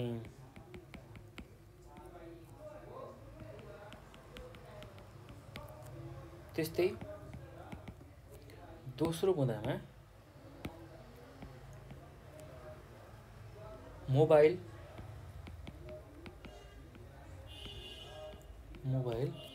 इन्टरनेट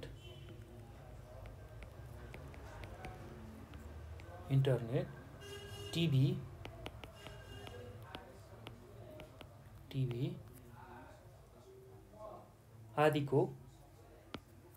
आदिको आवश्यकताभन्दा बढी प्रयोग नगर्ने।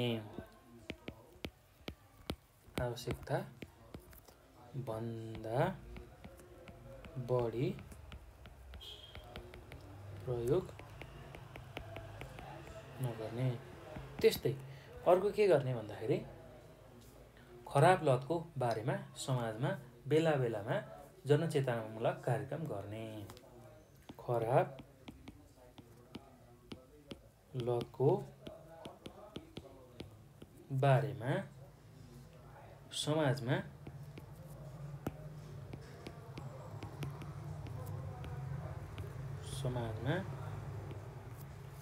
बेला बेलामा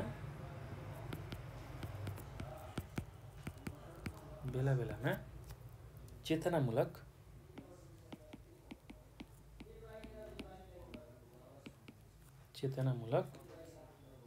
कार्यक्रम गर्ने।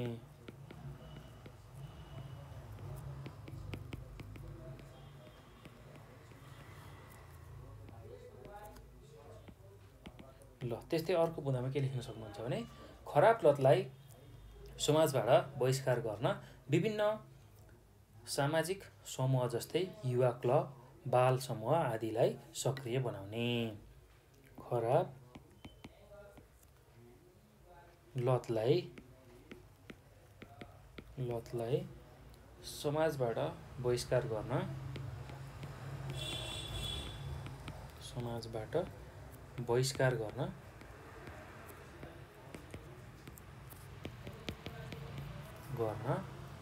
विभिन्न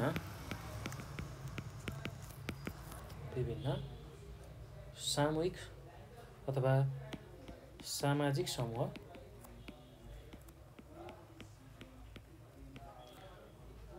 जस्तै युवा क्लब, त्यस्तै बाल समूह आदिलाई सक्रिय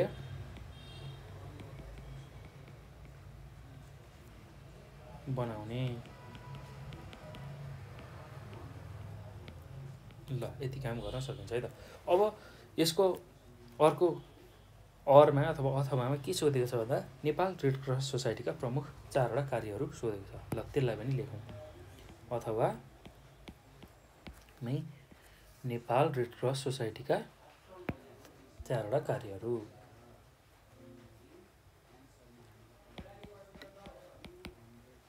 नेपाल रेड क्रस सोसाइटीका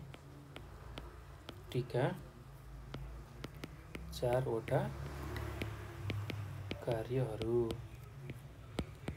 ल अब पहिलो काम के गर्छ भन्दा नेपाल रेड क्रस सोसाइटीले पहिलो काम यसलाई के कसरी लेख्न सकिन्छ भने एम्बुलेन्स सेवा प्रदान गर्ने। एम्बुलेन्स सेवा प्रदान गर्ने। त्यस्तै दोस्रो के काम गर्छ भन्दाखेरि दैविक प्रकोपबाट पीडित जनताहरूलाई उद्धार गर्ने तथा बिरामीलाई आवश्यक पर्ने रगत उपलब्ध गराउने। ल दैवी प्रकोपबाट पीडित जनतालाई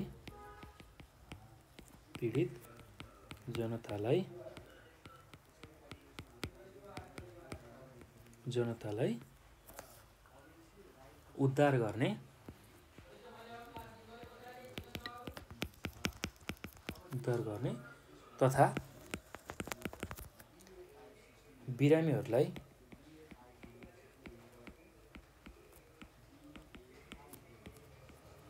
बिरामीहरूलाई आवश्यक पर्ने रगत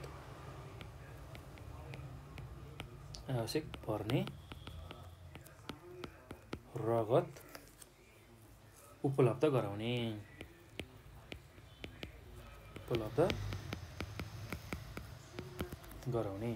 ल त्यस्तै अर्को के गर्छ भन्दा नेपाल रेड क्रस सोसाइटीले सामुदायिक परियोजना अन्तर्गत स्वास्थ्य र सरसफाइ त्यसैगरी आयमूलक कार्य जस्ता कार्यहरू सञ्चालन गर्ने। सामुदायिक परियोजना अन्तर्गत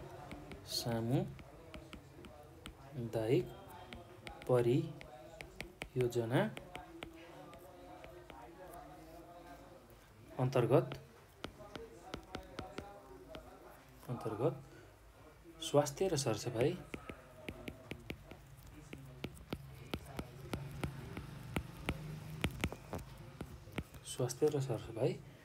आयमूलक कार्य जस्ता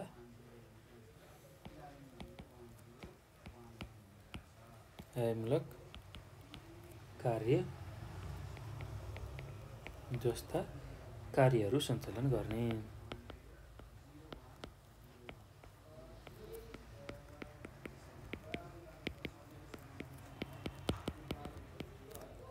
त्यस्तै अर्को बुँदामा के लेख्न सकिन्छ भने गरिबहरूलाई आधारभूत आवश्यकताका सामग्रीहरू वितरण गर्ने। गरिबहरूलाई आधारभूत आवश्यकताका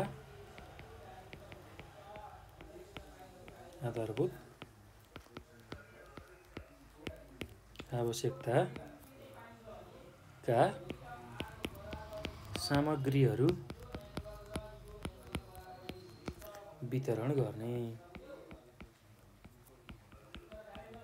ल यति कुरा लेख्न सक्नुहुन्छ है त। ल यो सँगसँगै हामीले समूह ख को सबै प्रश्न र त्यसको उत्तरहरू गऱ्यौँ। अब हामी समूह ग को प्रश्न र त्यसको उत्तरहरूको बारेमा चर्चा गर्छौँ है त। समूह ग मा चाहिँ हाम्रो के छ भन्दाखेरि लामो प्रश्न उत्तरहरू छ र पहिलो प्रश्न के छ भन्दाखेरि हामीले के हेर्छौँ भन्दा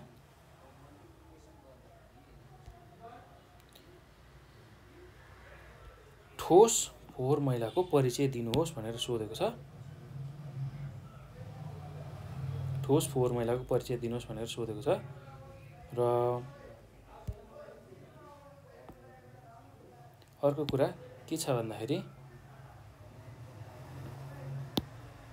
ठोस फोहोर मैलाको परिचयमा हामीले त्यो लेख्नुपर्ने छ र अर्को भनेको तपाईको आफ्नो ठाउँमा ठोस फोहोर व्यवस्थापन कसरी गर्नुहुन्छ भनेर सोधेको छ प्रश्नले। ल त्यही कुरालाई हामीले लेख्छौँ। पहिला त ठोस फोहोर मैलाको परिचय दिनु पर्यो र आफ्नो ठाउँमा तपाईको आफ्नो ठाउँमा त्यसलाई कसरी व्यवस्थापन गर्नुहुन्छ त्यही कुरा हामीलाई सोधेको छ है त।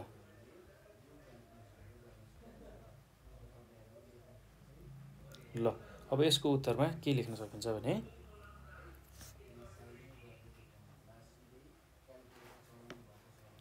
ठोस फोहोर मैलाको पहिला परिचय दिनु पर्यो र त्यसलाई कसरी व्यवस्थापन गर्न सकिन्छ त्यो कुरा पनि हामीले लेख्छौँ है त। ल यसको उत्तर म भनिदिन्छु भाइ बहिनीहरू, तपाईँहरूलाई सजिलो हुन्छ सुनेर लेख्न र यसको उत्तर लेखाउँदा एकदम लामो हुने भएको हुनाले यसलाई म भनिदिन्छु, तपाईँहरूलाई पनि हेर्न सजिलो हुन्छ, सुन्न सजिलो हुन्छ, बुझ्न सजिलो हुन्छ।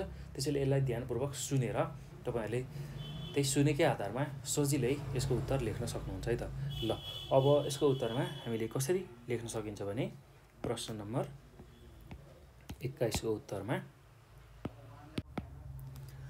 हाम्रो गाउँ समाज र सहरमा समस्याका रूपमा रहेको कुहिने र नकुहिने, जल्ने र नजल्ने वस्तुहरूलाई ठोस फोहोर मैला भनेर भनिन्छ।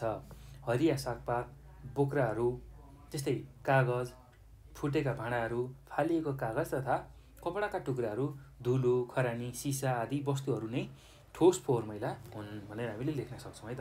त्यस्तै मानवीय क्रियाकलापबाट उत्पन्न भई यस्ता फोहोरहरू घर, बाटोघाटो, व्यापारिक क्षेत्र, कृषि तथा औद्योगिक क्षेत्रमा अनावश्यक रूपमा फ्याँकिएको अवस्थामा पाइन्छन्।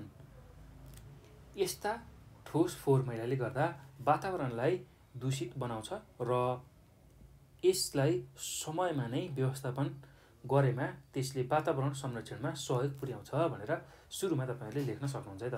अब अर्को कुरा के सोधेको छ भन्दा तपाईँको आफ्नो ठाउँमा फोहोर मैलाको व्यवस्थापन कसरी गर्नुहुन्छ व्याख्या गर्नुहोस् भनी सोधेको छ र त्यसमा के कुराहरू तपाईँहरूले लेख्न सक्नुहुन्छ भने मेरो आफ्नो ठाउँमा ठोस फोहोर मैला व्यवस्थापन गर्दा निम्न प्रकार चाहिँ त्यसको वर्गीकरण गरी व्यवस्थापन गर्न सकिन्छ। ल पहिलोमा के लेख्न सक्नुहुन्छ भने खाडलमा पुर्ने। ल पहिलो चाहिँ खाडलमा पुर्ने। अब त्यसमा के कुरा लेख्न सकिन्छ भने बसोबास भएको क्षेत्रबाट केही टाढा रहेको जमिनमा पानीको मुहान प्रदूषण हुने नगरी खाल्डो पारी त्यसमा फोहोर व्यवस्थापन गर्न सकिन्छ।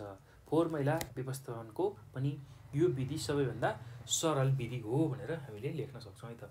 अब अर्को छ मल बनाउने। दोस्रो विधिमा मल बनाउने। कुहिने फोहोर वस्तुहरूलाई गहिरो खाडलमा थुपारेर सूक्ष्म कीटाणुहरूको सहायताबाट गलाएर टुक्र्याएर बोट बिरुवामा प्रयोग गरिने मलको रूपमा चाहिँ त्यसलाई ठोस फोहोर मैलालाई व्यवस्थापन गर्न सकिन्छ भनेर हामीले लेख्न सक्छौँ। अब त्यस्तै अर्को छ जलाउने। ल अब जलाउनेमा कस्ता खालका कुराहरू जलाउन सकिन्छ भन्दा अस्पताल, समुदाय र विद्यालयबाट उत्पादित ठोस फोहोर मैला जस्तै प्लास्टिक, सिसा, धातु जस्ता वस्तुलाई छुट्याई बाँकी रहेका अनावश्यक पट्टी, कपडा, कपास, कागजको टुक्रा, काठको धुलो आदिलाई भट्टीको प्रयोग गरी जलाउन सकिन्छ। यसले पनि केही हदसम्म ठोस फोहोर मैला व्यवस्थापन गर्न सहयोग पुर्याउँछ भनेर हामीले लेख्न सक्छौँ है त। त्यस्तै अर्को छ पुनः प्रयोग। ल त्यसमा के लेख्न सकिन्छ भने विभिन्न नकुहिने वस्तुहरू जस्तै प्लास्टिक, सिसा, धातु जस्ता वस्तुहरूलाई पुनः प्रयोग गरेर फोहोर मैलाको व्यवस्थापन गर्न सकिन्छ। त्यस्तै अर्को के गर्न सकिन्छ भन्दा पुनर्निर्माण। ल पुनर्निर्माण के लेख्न सकिन्छ भने प्रयोग गरेर काम नलाग्ने भइसकेका नकुहिने ठोस फोहोर मैला वस्तुहरूमध्ये विभिन्न धातुहरू, प्लास्टिक, कागज, सिसा, टिन आदिलाई उद्योग र कल कारखानामा लगेर पुनः निर्माण गर्न सकिन्छ भनेर हामीले लेख्न सक्छौँ। ल यति कुरा चाहिँ तपाईँहरूले यसको उत्तरमा लेख्नु होला है त। अब हामी अर्को प्रश्न उत्तरमा जाउँ। प्रश्न नम्बर 22मा के सोधेको छ भन्दाखेरि प्रश्न नम्बर 22मा वातावरण संरक्षण गर्ने उपाय उल्लेख गर्दै कुनै दुईको वर्णन गर्नुहोस् भनेर सोधेको छ। ल वातावरण संरक्षण गर्नको लागि के कुराहरू गर्न सकिन्छ भन्दा त्यही कुरालाई हामीले लेख्न सक्छौँ। प्रश्न नम्बर 22 को उत्तरमा चाहिँ वातावरण संरक्षणका प्रमुख उपायहरू। ल म यसको बुँदागत रूपमा लेखिदिन्छु र त्यसको व्याख्या गरिदिन्छु, यसलाई सुन्नु होला है त। वातावरण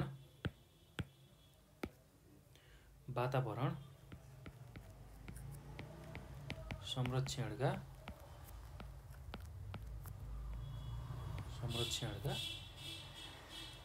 प्रमुख उपायहरू।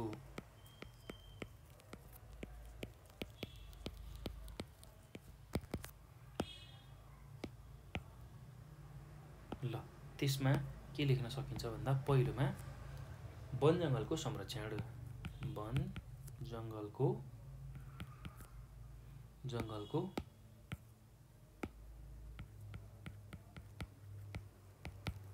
संरक्षण। त्यस्तै दोस्रोमा के लेख्न सकिन्छ भन्दाखेरि फोहोर मैला व्यवस्थापन। फोहोर मैला व्यवस्थापन।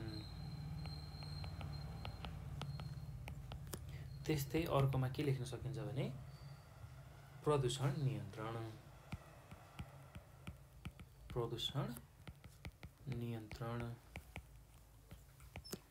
त्यस्तै अर्कोमा के लेख्न सकिन्छ भने भू संरक्षण।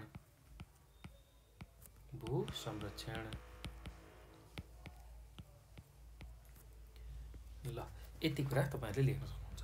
ल अब यसमध्ये कुनै दुईटाको हामीले व्याख्या गर्नुपर्छ। ल अहिले सुरुमा म वन जङ्गलको संरक्षणको व्याख्या गर्छु, त्यसपछि फोहोर मैला व्यवस्थापनको व्याख्या गर्छु है त। ल वन जङ्गलको संरक्षणमा तपाईहरुले के लेख्न सक्नुहुन्छ भने वन जङ्गल वातावरणको प्रमुख स्रोत हो। वन तथा भू संरक्षण मन्त्रालयबाट वन जङ्गल संरक्षणका कार्यक्रमहरू सञ्चालन भइरहेका छन्। वन जङ्गल संरक्षण कार्यक्रम चाहिँ वातावरण संरक्षणको महत्त्वपूर्ण कार्य हो। यसको संरक्षणको लागि सामुदायिक वन कार्यक्रमहरू सञ्चालन भएका छन्। यसका लागि पनि नीति नियमहरू बनेका छन् र यसरी विभिन्न क्षेत्रहरूबाट सञ्चालन भएका वातावरण सम्बन्धी कार्यक्रमहरूले वातावरण संरक्षणका प्रयासहरू निरन्तर रूपमा चाहिँ भइरहेको छ। ल त्यही कुरालाई लेख्न सक्नुहुन्छ। अब त्यस्तै फोहोर मैला व्यवस्थापनमा के लेख्न सक्नुहुन्छ भने तपाईहरुले फोहोर मैला व्यवस्थापनले वातावरणमा सकारात्मक र दीर्घकालीन संरक्षणमा मद्दत मिल्दछ। घरबाट निस्कने फोहोरलाई हामी घरमै तह लगाउन सक्छौँ। प्रत्येक दिन घरबाट निस्कने फोहोरलाई कुहिने नकुहिने फोहोरका रूपमा छुट्याएर कुहिनेलाई कम्पोस्ट मल बनाउने र त्यसलाई करेसाबारी एवं खेतबारीमा प्रयोग गर्ने र उर्वरा शक्ति बढाउन सक्छौँ भने नकुहिने फोहोरलाई पुनः प्रयोग गरी त्यसलाई चाहिँ प्रशोधन गरेर हाम्रो पर्यावरणलाई स्वस्थ बनाई चाहिँ पर्यावरणीय वातावरण संरक्षण गर्न सक्छौँ।